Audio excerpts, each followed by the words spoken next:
నమస్తే, welcome to MTV health Telugu digital media. నా పేరు ధన. ప్రస్తుతం ఉన్న జీవన విధానంలో చాలా మంది ఎదుర్కొంటున్న సమస్య దంత సమస్యలు. దంత సమస్యలో ఎక్కువగా సర్వసాధారణమైన సమస్య పళ్ళు పుచ్చిపోవడం. అయితే ఇది ఏ విధంగా ఏర్పడుతుంది, వీటి వల్ల వచ్చే సమస్యలు, వాటి పరిష్కారాలు ఏంటో ఈరోజు తెలుసుకుందాం. అయితే ఈ విషయాలని మనతో పంచుకోవడానికి ఈరోజు మన స్టూడియోలో ఉన్నారు ఏలూరు ప్రముఖ దంత వైద్య నిపుణులు డాక్టర్ రవిరాజ్ కుమార్ గారిని అడిగి తెలుసుకుందాం. నమస్కారం సార్. నమస్తే. ఎలా ఉన్నారు? బాగున్నాను. ఈ దంత వైద్య విభాగంలో ఎన్ని రకాల స్పెషాలిటీ చికిత్సలు కలిగి ఉన్నాయి? మనం బేసిక్గా బీడిఎస్ కోర్స్ కంప్లీట్ చేసిన తర్వాత ఎండిఎస్ విభాగంలో 9 స్పెషాలిటీస్ ఉన్నాయమ్మా. అందులో ఒక 6 వాటిని క్లినికల్ సబ్జెక్ట్స్ అంటాం, ఒక 3 నాన్ క్లినికల్ సబ్జెక్ట్స్ అని చెప్తాం. క్లినికల్ సబ్జెక్ట్స్లో అన్నిటికంటే బాగా ప్రాముఖ్యత పొందింది ఓరల్ అండ్ మ్యాక్సిలోఫేషియల్ సర్జరీ. ఈ పదం కొద్దిగా జనాల్లో పలకడం కొద్దిగా కష్టంగా అనిపించినా ఎక్కువ మంది ఓరల్ సర్జన్ అని ప్రొనౌన్స్ చేస్తారు. మ్యాక్సిలోఫేషియల్ అనే పదాన్ని ఎక్కువగా పలకటం కష్టం అవటం వల్ల. కాకపోతే దానికి పరిపూర్ణత మ్యాక్సిలోఫేషియల్ అని మాట్లాడినప్పుడే జరుగుతుంది. ఎందుకంటే ఓరల్ సర్జరీ అనేది కేవలం నోటికి సంబంధించింది మాత్రమే. అదే మ్యాక్సిలోఫేషియల్ సర్జరీ అంటే కనుక దవడ ఎముకలు, ముఖానికి సంబంధించిన ఎముకల్లో కూడా ఏ విధమైన లోటుపాట్లు ఉన్నా అవి యాక్సిడెంట్ ద్వారా విరిగినవి అవ్వచ్చు, లేదంటే ఫేస్ బోన్స్లో కంతులు లాంటివి, సిస్టులు లాంటివి అవ్వచ్చు. వాటిని కూడా ఆపరేట్ చేసే నైపుణ్యత కలిగి ఉంటారు. కాబట్టి ఖచ్చితంగా oral and maxillofacial surgery, short టర్మ్లో దీన్ని ఓఎంఎఫ్ఎస్ అని ప్రొనౌన్స్ చేస్తాం. అది బాగా అసలు ఓరల్ అండ్ మ్యాక్సిలోఫేషియల్ సర్జన్ అంటే ఏంటి సార్? నేను మీకు ఇప్పుడే ఎక్స్ప్లెయిన్ చేసినట్టు ఓరల్ అంటే నోరు, అందరికీ తెలిసిన పదమే. మ్యాక్సిల్లా అంటే దవడలు. సో పై దవడ, కింద దవడ. పై దవడని ప్యూర్గా మ్యాక్సిల్లా అంటాం, అదే కింద దవడని మ్యాండిబుల్ అని ప్రొనౌన్స్ చేస్తాం మెడికల్ టర్మినాలజీలో. ఈ దవడలతో పాటు ఫేస్ ఎముకలు అంటే బుగ్గ ఎముక, చీక్ బోన్ అంటాం, దాన్ని జైగోమాటిక్ బోన్ అంటాం. చీక్ బోన్, బుగ్గ ఎముక, కన్ను చుట్టూతో, మళ్ళీ కన్ను లోపల ఉండే ఈ కన్నుగుడ్డు, రెటీనా, కార్నియా అక్కడ వరకు మాకు పరిధి లేదు. బయట కన్ను బయట ఉండే ఎముక వరకు కూడా మ్యాక్సిలోఫేషియల్ సర్జన్స్ అనే వ్యక్తి ఈ రోజున ఎప్పుడైనా ఒక యాక్సిడెంట్ జరిగినా కానీ, అదేవిధంగా ఆ భాగంలో ఇప్పుడు నేను చెప్పిన భాగాల్లో పై దవడలో కానీ ఫేస్లో కానీ ఏమన్నా కాస్మెటిక్ సర్జరీస్ అవసరమైన, అంటే ఎత్తు దవడలు, ఎత్తు పళ్ళు కాదు, స్పెసిఫిక్ ఎత్తు పళ్ళని క్లిప్స్ ద్వారా సరి చేయొచ్చు. ఎత్తు దవడలు, వంకర దవడలు ఉంటే కనుక ఒక క్లిప్స్ డాక్టర్ అనే అతను పళ్ళ వరకే దాన్ని సరి చేయగలరు తప్ప ఎముకని టచ్ చేయరు. ఇది మ్యాక్సిలోఫేషియల్ విభాగంలో ఎండిఎస్ కోర్సును అభ్యసించిన నిపుణులు మాత్రం ఈ కాస్మెటిక్ జా సర్జరీ చేయడానికి కూడా అర్హులు. ఈ స్పెషాలిటీ విభాగంలో ఏ చికిత్సలు చేస్తారు? దీన్ని తేలిగ్గా మీకు అర్థమయ్యేలా చెప్పాలంటే 2 విధాలుగా దాన్ని విభజించవచ్చు. ఒకటి మైనర్ సర్జరీస్. మైనర్ సర్జరీస్ అనేవి లోకల్ అనస్థీషియా, అంటే మనకి ఎంత వరకు భాగం తిమ్మిరి రావాలో అక్కడి వరకే చేసేదాన్ని లోకల్ అనస్థీషియా అంటాం. దానిలో చేసే ప్రొసీజర్స్ రొటీన్గా చెప్పాలి అంటే జ్ఞానదంతాల సర్జరీ ఒకటి, అలాగే బయాప్సీలు చేయటం, నోట్లో ఏదైనా అల్సర్ కానీ పుండు కానీ ఉండి అది గాయం మానకుండా ఉంటే అది ఏ టైప్ అని తెలుసుకోవడానికి బయాప్సీస్ చేయటం. అలాగే తేలికపాటి సిస్ అంటాం వాటిని, అవి ట్యూమర్స్ అనేవి కంతులు, సిస్ అనేవి వాటికన్నా చిన్న సైజు ఉంటాయి. ప్లస్ అవి ఒక ఎక్స్రే తీసినప్పుడు దవడ ఎముక కొద్దిగా డ్యామేజ్ అయి ఉంటుంది. అటువంటి సిస్సు ఇటువంటివి తేలికపాటి సర్జరీలో చేస్తాం కాబట్టి వాటిని మైనర్ సర్జరీస్ అంటాం. మైనర్ సర్జరీస్ కాకుండా నెక్స్ట్ కేటగిరీ ఏంటంటే మేజర్ సర్జరీస్. ఈ మేజర్ సర్జరీస్ అనేవి డెంటల్ క్లినిక్ సెటప్లో చేయడానికి కుదరదు. మీకు ఉదాహరణకు చెప్పాలంటే ఒక యాక్సిడెంట్ అయిన పేషెంట్ వస్తే కనుక వాళ్ళని ముందుగా ఇనీషియల్ చెకప్, అంటే ఫస్ట్ చెక్ చేసినప్పుడు మాత్రమే డెంటల్ చైర్లో చెక్ చేసి ఏ విధమైన ఎముకలు అక్కడ డ్యామేజ్ అయినవి, ఏదైనా ఎక్కడైనా విరిగినవి ఉన్నాయా అని మనం ఒకసారి నిర్ధారణకు వచ్చిన తర్వాత ప్రొసీజర్ మొత్తం కూడా జనరల్ అనస్థీషియాలో ఆపరేషన్ థియేటర్లో మాత్రమే చేయడం జరుగుతుంది. అంటే ఒక ఆపరేషన్ థియేటర్ సెటప్లో మనకి లోపలంతా ఎట్లా అయితే మత్తు ఇవ్వడానికి సరైన ఫెసిలిటీస్ ఉంటాయో అటువంటి దగ్గర మాత్రమే చేయడం జరుగుతుంది. అప్పుడు ఇక్కడ చెకప్ అయిపోయిన కేసుని అక్కడ పోస్ట్ చేసుకొని ఆపరేషన్ థియేటర్లో జనరల్ మత్తులో, అంటే ఫుల్ బాడీ మత్తు అంటాం, పేషెంట్ స్పృహలో ఉండరు, ఆ విధమైన మత్తులోనే చేయాలి. ఇది కొంచెం కాంప్లికేటెడ్ అయినా కానీ మ్యాక్సిలోఫేషియల్ విద్యను అభ్యసించిన ప్రతి ఎండిఎస్ మ్యాక్సిలోఫేషియల్ చదివిన డాక్టర్ కూడా ఇటువంటి సర్జరీస్ తేలిగ్గా చేయగలుగుతారు. అందుకే మ్యాక్సిలోఫేషియల్ సర్జరీ అనేది చాలామంది ఒక డెంటల్కి మెడికల్కి మధ్యలో ఇంటర్లింక్గా వ్యవహరిస్తారు. ఎందుకంటే ఈ విభాగంలో మాత్రమే మ్యాక్సిలోఫేషియల్ చదివిన డాక్టర్స్ చేసే ట్రీట్మెంట్స్ అన్నీ చాలా డిఫరెంట్గా ఉంటాయి. ప్లస్ మాకు ఇన్పేషెంట్ పెట్టుకునే ఛాన్స్ ఉంటుంది. జనరల్గా డెంటల్ క్లినిక్లో ఏదైనా కేసు చేసినప్పుడు వాళ్ళు చేయించుకుంటారు, ఒక వెయిటింగ్ పీరియడ్ అయిపోయిన తర్వాత వెళ్ళిపోతారు. దాన్ని అవుట్ పేషెంట్ విభాగం అంటాం. అదే మ్యాక్సిలోఫేషియల్ సర్జరీ అయితే నేను ఇందాక చెప్పిన మేజర్ సర్జరీస్ అన్నీ కూడా ఖచ్చితంగా ఆపరేషన్ థియేటర్లో కంప్లీట్ అయిపోయిన తర్వాత కొన్ని సందర్భాల్లో పేషెంట్ని ఒక రోజు ఐసీయూలో ఉంచి తర్వాత వార్డుకి షిఫ్ట్ చేస్తాం. కాబట్టి ఇక్కడ ఇన్పేషెంట్ అనేది కూడా ఇంపార్టెంట్. సో మ్యాక్సిలోఫేషియల్ సర్జరీ అనే అతనికి చాలా పరిపూర్ణమైన నాలెడ్జ్ ఉండాలి. ఇన్పేషెంట్ ఎప్పుడైతే పేషెంట్ని అడ్మిట్ చేసుకొని డిశ్చార్జ్ చేసే వరకు కూడా రెస్పాన్సిబుల్గా ఉండాలి. ఇవి కూడా పెద్దవాళ్ళకి చిన్నవాళ్ళకి డిఫరెంట్గా ఉంటాయా, సేమ్ ఒకేలా ఉంటాయా? చిన్నవాళ్ళలో సాధారణంగా మ్యాక్సిలోఫేషియల్ చికిత్సలు అనేవి చాలా తక్కువ అమ్మా. ఎవరైనా బాగా యంగ్ ఏజ్లో ఏదైనా ఇందాక చెప్పినట్టు ఏదైనా సిస్ ట్యూమర్స్ లాంటివి ఏ వయసు వరకైనా రావచ్చు. రొటీన్గా రోడ్ ట్రాఫిక్ యాక్సిడెంట్స్ అనేవి ఖచ్చితంగా మనం చూస్తున్నాం. ఇప్పుడున్న హై స్పీడ్ బైక్స్ వల్ల ఎక్కువ యంగర్ పాపులేషన్స్లో కాలేజ్ గోయింగ్ వాళ్ళు సరైన హెల్మెట్లు అవి వాడకపోవటం, సీట్ బెల్ట్ అవి వాడకపోవటం, కార్ డ్రైవ్ చేసేటప్పుడు ర్యాష్ డ్రైవింగ్ చేయటం అండ్ ట్రాఫిక్ సిగ్నల్స్ని పట్టించుకోపోవటం వల్ల ఎక్కువ శాతం కేసెస్ మ్యాక్సిలోఫేషియల్ సర్జన్స్ కూడా ఈ రోజుకి ఎక్కువ ట్రామా కేసెస్ చేస్తాం. అంటే యాక్సిడెంట్ కేసెసే ఎక్కువ ఉంటాయి మ్యాక్సిమం. ఈ రిమైనింగ్ కాస్మెటిక్ సర్జరీస్, ఎత్తుదవళ్ళు, వంకర దవళ్ళను సరి చేయటం అనేవి ఖచ్చితంగా అందరూ చేస్తారు, కానీ వాటి పర్సంటేజ్ తక్కువ చేసేవి. మనకి ఆ కంప్లైంట్ ఉండి స్పెసిఫిక్గా అదే పేషెంట్ దాని గురించి వస్తే తప్ప ఈ రోడ్ ట్రాఫిక్ యాక్సిడెంట్ అనేవి రొటీన్గా అందరూ చేస్తూనే ఉంటాం. ఇవి ఆఫ్టర్ 50 ఇయర్స్ తర్వాత కూడా చేసుకోవచ్చా? వయసుతో సంబంధం లేదు. కాకపోతే ఏదైతే మనం ఇందాక జనరల్ అనస్థీషియా అనే పదం వాడామో, జనరల్ అనస్థీషియా ఇచ్చేటప్పుడు మ్యాక్సిలోఫేషియల్ సర్జన్ అంటే ఆపరేటింగ్ సర్జన్ ఎంత ముఖ్యమో అనస్థెటిస్ట్ అంటాం, అంటే మత్తు డాక్టర్ గారు, ఆయన కూడా అంతే ముఖ్యం. అనస్థెటిస్ట్ ఒక 50 ఏళ్ల వయసు దాటిన వాళ్ళకి ఫిట్నెస్ అనేది ఈ ప్రొసీజర్ చేయడానికి ఎంత సమయం పడుతుంది, ఈ పేషెంట్ ఫిట్గా ఉన్నారా లేదా, ఒక 2 నుంచి 3 గంటలు జనరల్ అనస్థీషియా ఇవ్వడానికి అనేది చూసి దాన్ని బట్టి రిస్కినెస్ అనేది ఏ సర్జరీలోనే ఉంటుంది. కాకపోతే అనస్థెటిక్ ఫిట్నెస్ అనేది ఖచ్చితంగా అవసరం ఈ మేజర్ సర్జరీస్ చేసినప్పుడు. అసలు ఏఓఎంఎస్ఐ అంటే ఏంటి సార్? ఏఓఎంఎస్ఐ అంటే association of oral and maxillofacial surgeons of India అమ్మ. ఇది మొదటిగా 1977లో స్థాపించారు దీన్ని. కాకపోతే అప్పట్లో దీన్ని ఏఓఎస్ఐగా ప్రొనౌన్స్ చేసేవారు, అంటే association of oral surgeons of India. తర్వాత 1987లో అంటే 1987వ సంవత్సరంలో దీన్ని ఏఓఎంఎస్ఐగా పేరు మార్చారు. ఆ ఏఓఎంఎస్ఐ అనేది association of oral and maxillofacial surgeons of ఇండియాగా పరిగణించబడుతుంది. ఇది ఓరల్ సర్జరీ ఎండిఎస్ చదివిన వాళ్ళందరినీ ఒక గ్రూప్గా మెయింటైన్ చేసే అసోసియేషన్ అన్నమాట. వీటి యొక్క కార్యకలాపాలు ఎలా ఉంటాయి సార్? ఏఓఎంఎస్ఐ ఖచ్చితంగా మీకు ఒక మెంబర్ అవ్వాలి అసోసియేషన్లో అంటే వాళ్ళు ఖచ్చితంగా ఎండిఎస్ విభాగంలో oral and maxillofacial surgery subject చదివి ఉండాలి. ఆ చదువుతున్న స్టూడెంట్స్తో పాటు ఆల్రెడీ కంప్లీట్ అయిపోయిన డాక్టర్స్, ఓరల్ సర్జరీలో ప్రాక్టీస్ చేస్తున్న డాక్టర్స్ని మెంబర్గా యాక్సెప్ట్ చేస్తుంది ఏఓఎంఎస్ఐ అనేది. ఏఓఎంఎస్ఐ కార్యకలాపాలు చాలా విస్తృతంగా ఉంటాయి.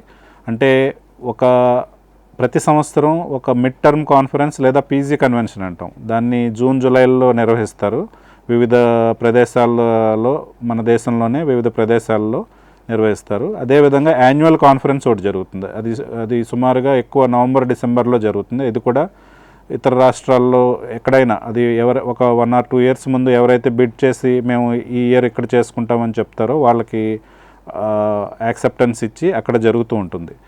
అదేవిధంగా ఈ కాన్ఫరెన్స్కి ఖచ్చితంగా పీజీ విద్యను చదువుతున్న స్టూడెంట్స్తో పాటు బయట క్లినికల్ ప్రాక్టీస్ చేసే మ్యాక్సిలోఫేషియల్ సర్జన్స్, అదేవిధంగా డెంటల్ కాలేజీలో ఉండే టీచింగ్ ఫ్యాకల్టీ అందరూ ఖచ్చితంగా అటెండ్ అవుతారు. చాలా వరకు అటెండ్ అయ్యి అక్కడ కొత్త విధానాలు ఏమేమి స్టార్ట్ అయినవి, వాటిని ఎట్లా చేయాలి తో పాటు అక్కడ పేపర్ ప్రజెంటేషన్స్ అని, పోస్టర్ ప్రజెంటేషన్స్ అని చేసి ఆ పోస్టర్ ప్రజెంటేషన్స్లో బెస్ట్ పేపర్ సెలక్షన్ అవార్డ్స్ అని, అదేవిధంగా బాగా సీనియర్ ప్రాక్టీషనర్స్కి లైఫ్ టైమ్ అచీవ్మెంట్స్ అవార్డ్స్ అని ఇవి కూడా ఖచ్చితంగా ఇస్తూ ఉంటాయి. ఇది కాకుండా ఈ మధ్య నూతనంగా ఒక 2 నుంచి 3 సంవత్సరాల క్రితం ఏఓఎంఎస్ఐ సోషల్ సెక్యూరిటీ స్కీమ్ అని ఒకటి అనౌన్స్ చేసింది. దాన్ని సోషల్ సెక్యూరిటీ స్కీమ్ అంటాం, SSS. దాంట్లో ఏంటంటే ఈ మెంబర్స్ ఎవరైతే సోషల్ సెక్యూరిటీ స్కీమ్లో జాయిన్ అవుతారో ఏఓఎంఎస్ఐలోనే వాళ్ళకి ఏదైనా అనుకోని విధంగా ప్రమాదం సంభవించి ఏదైనా ఆ మెంబరు ఖచ్చితంగా ఏదైనా డెత్ లాంటిదిగా మరణం సంభవించినప్పుడు వాళ్ళ ఫ్యామిలీ మెంబర్స్కి ఇన్సూరెన్స్ వచ్చేలాగా అది ప్రొటెక్షన్ ఉండేలాగా స్టార్ట్ చేశారు. అది ఇప్పుడు చాలా బాగా ప్రాచుర్యంలోకి వెళ్ళింది అండ్ ఎక్కువ మంది మెంబర్స్ జాయిన్ అయ్యి ఆ ఫెసిలిటీని ఉపయోగించుకుంటున్నారు. ఎండిఎస్ కోర్సు కంప్లీట్ అయిన స్టూడెంట్స్కి కూడా అంటే ఒక ఫ్రెషర్స్ ఎవరైతే జస్ట్ ఎండిఎస్ కంప్లీట్ చేసి బయటకు వచ్చారో వాళ్ళు ఒక 3 సంవత్సరాల లోపు ఒక ఎగ్జామ్ కండక్ట్ చేస్తుంది ఏఎంఎస్ఐ. ఆ ఎగ్జామ్లో కనుక సెలెక్ట్ అయితే సెలక్షన్ ఎగ్జామ్ అనొచ్చు కనుక వాళ్ళకి ఫెలోషిప్ ఫర్దర్గా ఇంట్రెస్ట్ ఉండి హెడ్ అండ్ నెక్ స్కాలర్షిప్ లాగా ప్రతి నెల ఒక స్టైపండ్ పే చేస్తూ ఎక్కడైతే దేశంలో ఎగ్జాంపుల్ ఒక్కొక్క కాలేజ్లో ఎక్కువ యాక్సిడెంట్ కేసులు జరగవచ్చు, ఒక్కొక్క చోట ఎక్కువ head and neck cancer cases జరగవచ్చు, వాటిలో కూడా తర్ఫీదు ఇస్తుంటారు ట్రైనింగ్ అదే ఫెలోషిప్ కింద. కాకపోతే ఈ సెలక్షన్ ఎగ్జామ్ అనేది చాలా ఇంపార్టెంట్. ఈ విధంగా చూస్తే కాన్ఫరెన్సెస్ ఉన్నాయి, సోషల్ సెక్యూరిటీ స్కీమ్ అందజేస్తున్నారు మెంబర్స్కి. అదేవిధంగా బాగా young and interested recently completed ఎవరైతే పోస్ట్ గ్రాడ్యుయేషన్ కంప్లీట్ చేసిన వాళ్ళు ఉంటారో వాళ్ళకి కూడా సపోర్టివ్గా ఫెలోషిప్ ప్రోగ్రామ్స్ కండక్ట్ చేయడం జరుగుతుంది. ఏ కోర్స్లో పీజీ కంప్లీట్ చేసినా సరే ఈ ఎగ్జామ్కి ఎంట్రన్స్ ఉందా? లేదమ్మా, ఖచ్చితంగా ఇది ఒక సపరేట్ అసోసియేషన్ కాబట్టి. అలాగే ఇందాక మనం డెంటల్లో మాట్లాడుకున్న క్లినికల్ సబ్జెక్ట్స్ నాన్ క్లినికల్ అన్న ప్రతి సబ్జెక్ట్లో వాళ్ళ అసోసియేషన్ ఉంది.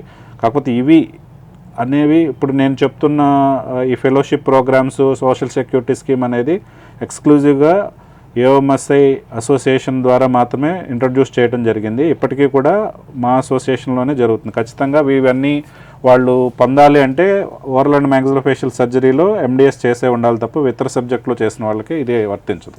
ఓకే సార్, అసలు association of oral and maxillofacial surgeon of India అనేది ఎప్పుడు ఏర్పడింది? 1977లో ఏర్పడిందమ్మా. అప్పట్లో దీన్ని ఏఓఎస్ఐ అనేవారు. దీని పేరు రూపాంతరం చెంది 1987లో దీన్ని ఏఓఎంఎస్ఐగా మార్చారు. ఎందుకంటే అది ఓన్లీ ఇన్కంప్లీట్ టర్మ్గా ఉంది. ఓరల్ సర్జన్ అని ఎక్కువ వాడుక భాషలో మాట్లాడతారు. కొద్దిగా మనం ఇందాక డిస్కస్ చేసుకున్నట్టు టర్మినాలజీ కొద్దిగా డిఫికల్ట్గా అనిపించిన మ్యాక్సిలోఫేషియల్ అనేది లేనిది ఇది ఫుల్ఫిల్ అవ్వదు ఈ సబ్జెక్ట్. ఎందుకంటే మనం అంత సబ్జెక్టు చదువుతున్నాము, ఎందుకు నోటితోనే రెస్ట్రిక్ట్ అవ్వాలి, చదివేటప్పుడు 3 సంవత్సరాలు దాని గురించే స్పెషాలిటీ అని చెప్పి దీన్ని ఏఓఎస్ఐ బదులు ఏఓఎంఎస్ఐగా 1985లో మార్చారు. 77లో అసోసియేషన్ స్టార్ట్ అయింది. ఇది ఎక్కడ స్టార్ట్ అయింది? ఇది ఒక గ్రూప్ ఆఫ్ సర్జన్స్ ఏర్పడి వాళ్ళు already international association of oral maxillofacial surgery అప్పటికే ఉంది 1977కి ముందే. వీళ్ళందరూ ఇండియన్లో ఉన్న టాప్ మోస్ట్ బాగా పయనీర్స్ అందరూ కలిపి మనం కూడా ఒక అసోసియేషన్ ఫామ్ చేసుకోవాలి, అప్పుడే ఒక గ్రూప్ అనేది ఉంటుంది, మనకంటూ ఒక రికగ్నిషన్ ఉంటుంది అని చెప్పి ఇనీషియల్గా దాన్ని ఏఓఎస్ఐ కింద నేమ్ పెట్టుకొని స్టార్ట్ చేశారు. తర్వాత సిడ్నీలో 1985లో దీన్ని ఇందాక చెప్పినట్టు ఏఓఎస్ఐ నుంచి ఏఓఎంఎస్ఐగా మార్చడం జరిగింది పేరు. ఓకే సార్, ఫిబ్రవరి 13న జరిగే ఇంటర్నేషనల్ ఏఓఎంఎస్ఐ డే సందర్భంగా మీరు ఏమైనా ప్రత్యేక కార్యక్రమాలు చేపడుతున్నారా సార్? ఖచ్చితంగా ప్రతి సంవత్సరం ఏఓఎంఎస్ఐ అసోసియేషన్ నుంచి ఒక కాల్ వస్తుందమ్మా. లోకల్ ఇప్పుడు నేను ఆంధ్రాలో ఉన్నాను కాబట్టి మనకు ఒక స్టేట్ చాప్టర్ కూడా ఉంటుంది. ఏఓఎంఎస్ఐ అనేది నేషనల్ బాడీ, అలాగే స్టేట్ బాడీస్ కూడా ఉంటాయి. మనకి ఏఓఎంఎస్ఐ దాన్ని ఏపీ స్టేట్ చాప్టర్ అంటాం. ఒక 15-20 డేస్ ముందు ఒక గైడ్ లైన్స్ అనేవి వస్తాయి.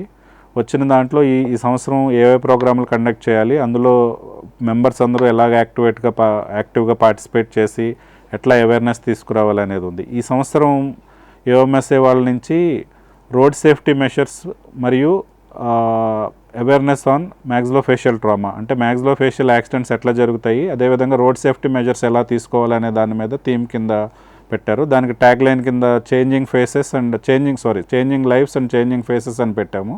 దాని ద్వారా ఈ స్లోగన్ని పబ్లిక్లోకి తీసుకువెళ్ళి అనేక వినూత్న కార్యక్రమాలు, అంటే హెల్మెట్ పెట్టుకోకపోవడం వల్ల జరిగే అనర్థాలు ఏమిటి, సీట్ బెల్ట్ పెట్టుకోకపోతే ఏ విధమైన అనర్థాలు జరుగుతాయి అనేవి కూడా వాళ్ళు ఆల్రెడీ ఒక వీడియో ఫార్మాట్లో చేసి పంపించారు.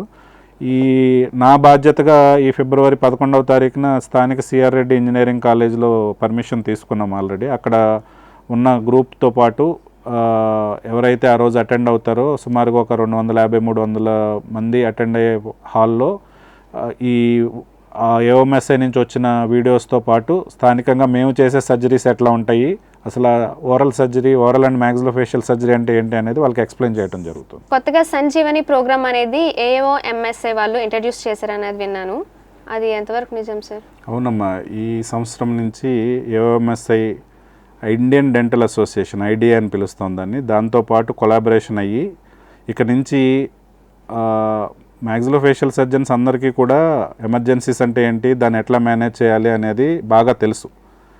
కాకపోతే దీని ముఖ్య ఉద్దేశం ఏంటంటే ఈ సంజీవని అనే ప్రోగ్రామ్ ఎప్పుడైతే ఐడియాతో కొలాబరేషన్ అని అన్నానో, ఒక లోకల్ రెగ్యులర్ ప్రాక్టీసింగ్ డెంటిస్ట్ వాళ్ళు బీడీఎస్ అవ్వచ్చు, అదేవిధంగా ఎండిఎస్లో మ్యాక్సిలోఫేషియల్ కాకుండా వేరే సబ్జెక్ట్ చదివి ఉండొచ్చు, వాళ్ళందరికీ కూడా ఎమర్జెన్సీస్ వస్తే ఏం చేయాలి, అసలు మెడికల్ ఎమర్జెన్సీ అంటే ఏంటి, డెంటల్ క్లినిక్లో ఉండగా ఒక పేషెంట్ మెడికల్ ఎమర్జెన్సీ వల్ల రికగ్నైజ్ ఎగ్జాంపుల్స్ సింకోప్ అంటాం, అంటే స్పృహ కోల్పోవడం పేషెంట్, లేదంటే కొంతమందికి ఎపిలెప్సీ ఫిట్స్ అటాక్స్ వస్తుంటాయి, లేదంటే ఆస్తమా అటాక్స్ వస్తుంటాయి, వాళ్ళు ఆల్రెడీ నోన్ హిస్టరీ ఉంటాయి, అదేవిధంగా కార్డియోవాస్కులర్ ఎమర్జెన్సీస్ వస్తుంటాయి.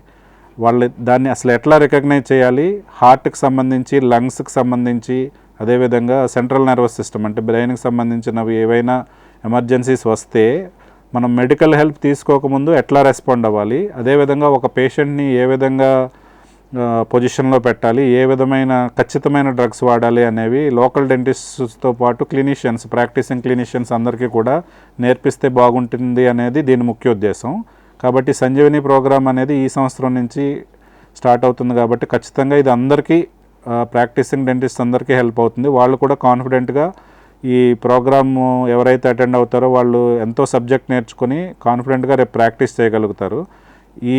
ఈ సంజీవని ప్రోగ్రామ్ ద్వారా ఒకటి మెడికల్ ఎమర్జెన్సీస్ని ఎట్లా ఐడెంటిఫై చేయాలి, ప్లస్ దానికి ఏ విధమైన చికిత్స చేయాలితో పాటు బేసిక్ లైఫ్ సపోర్ట్, దాన్ని బిఎల్ఎస్ అంటాం, అంటే చెస్ట్ కంప్రెషన్స్ అవి ఇచ్చి పేషెంట్ని రిట్రీవ్ చేయటం, మౌత్ టు మౌత్ బ్రీదింగ్ ఇవ్వటం, ఇవన్నీ కూడా ఒక మ్యానిక్విన్ అంటే ఒక డమ్మీ మోడల్ మీద, ఒక మనిషి ఒక హ్యూమన్ మోడల్ మీద, మ్యానిక్విన్ అంటాం దాని మీద వాళ్ళకి ఎట్లా చేయాలో కూడా చూపించడం జరుగుతుంది. పొజిషనింగ్ ఆఫ్ పేషెంట్, ఏ కండిషన్లో ఎవరిని ఎట్లా పెట్టాలి, ఒక ప్రెగ్నెంట్ ఉమెన్ వచ్చి ఏదైనా సఫర్ అవుతుంటే వాళ్ళని ఎట్లా పొజిషన్ చేయాలి, ఒక కాన్షియస్నెస్ తగ్గుతుంది పేషెంట్ కానీ మనకు డౌట్ వచ్చినప్పుడు వాళ్ళని ఏ పొజిషన్లో పెట్టాలి చైర్లో, అదేవిధంగా ఆక్సిజన్ సప్లై ఎప్పుడు అందించాలి, at the same time basic life support అనేది ఎట్లా ప్రొవైడ్ చేయాలి అనేది, ఇది చాలా కాంప్రిహెన్సివ్ ప్రోగ్రామ్ జరగబోతుంది ఈ సంవత్సరం నుంచి స్టార్ట్ అయ్యి. ఇది ఖచ్చితంగా అందరికీ బెనిఫిట్ అయ్యే ప్రోగ్రామ్ అవుతుందని నా ఆకాంక్ష. ఇలా రోడ్ యాక్సిడెంట్సే కాకుండా ఇంకా మ్యాక్సిలోఫేషియల్ పరిధిలోకి ఇంకా ఏ చికిత్సలు ఉంటాయి సార్? అలానే అవి మన హాస్పిటల్లో, మీ హాస్పిటల్లో అందుబాటులో ఉన్నాయా? ఖచ్చితంగా రోడ్ ట్రాఫిక్ యాక్సిడెంట్స్ అనేవి ఎక్కువగా వస్తుంటాయమ్మా మ్యాక్సిలోఫేషియల్ సర్జరీ విభాగానికి.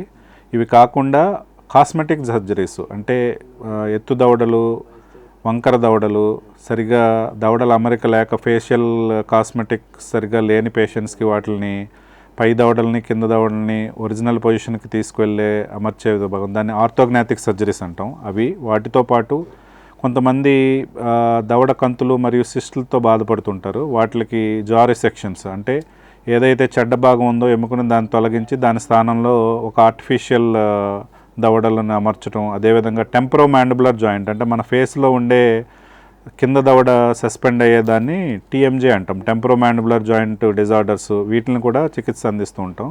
ఇవన్నీ కూడా మా స్థానిక రామకృష్ణ దంత వైద్యశాలలో అందుబాటులో ఉన్నాయి. అదేవిధంగా ఈ మధ్య రీసెంట్గా ఇంట్రడ్యూస్ అయిన వాటిల్లో మరీ రీసెంట్ కాదు కానీ ఎక్కువ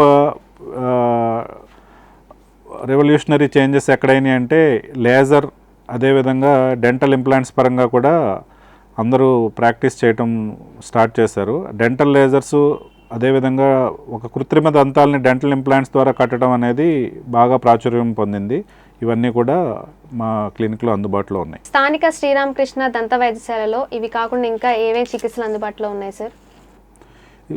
ఒక దంత వైద్యశాలలో జరిగే సాధారణ దంత చికిత్సలు అంటే ఒక పుచ్చు పన్నుకి రూట్ కెనాల్ ట్రీట్మెంట్ ఎట్లా చేస్తాం, అదేవిధంగా పళ్ళు బాగోనప్పుడు వాటికి గారెలు పట్టినప్పుడు వాటికి స్కేలింగ్ చేయటం, అదేవిధంగా చిన్నపిల్లల ట్రీట్మెంట్ వాటిని పల్ప్ థెరపీస్ అంటాం, అదేవిధంగా కృత్రిమ దంతాలు అమర్చడం, ప్రాస్థోడాంటిక్ విభాగం ద్వారా అంటే ఎవరికైతే పళ్ళు లేవో వాళ్ళకి తీసి పెట్టుకునే సెట్ నుంచి ఫిక్స్డ్ పళ్ళ వరకు డెంటల్ ఇంప్లాంట్ సాయంతో అమర్చటం, రూట్ కెనాల్ ట్రీట్మెంట్ అందించటం, అదేవిధంగా జ్ఞానదంతాల సర్జరీ, లేజర్ సర్జరీసు, ఇంప్లాంట్ ద్వారా ఫిక్స్డ్ పళ్ళు అమర్చటం, ఇవన్నీ కూడా సాధారణ దంత చికిత్సలతో పాటు మ్యాక్సిలోఫేషియల్ చికిత్సలు కూడా అందుబాటులో ఉన్నాయి.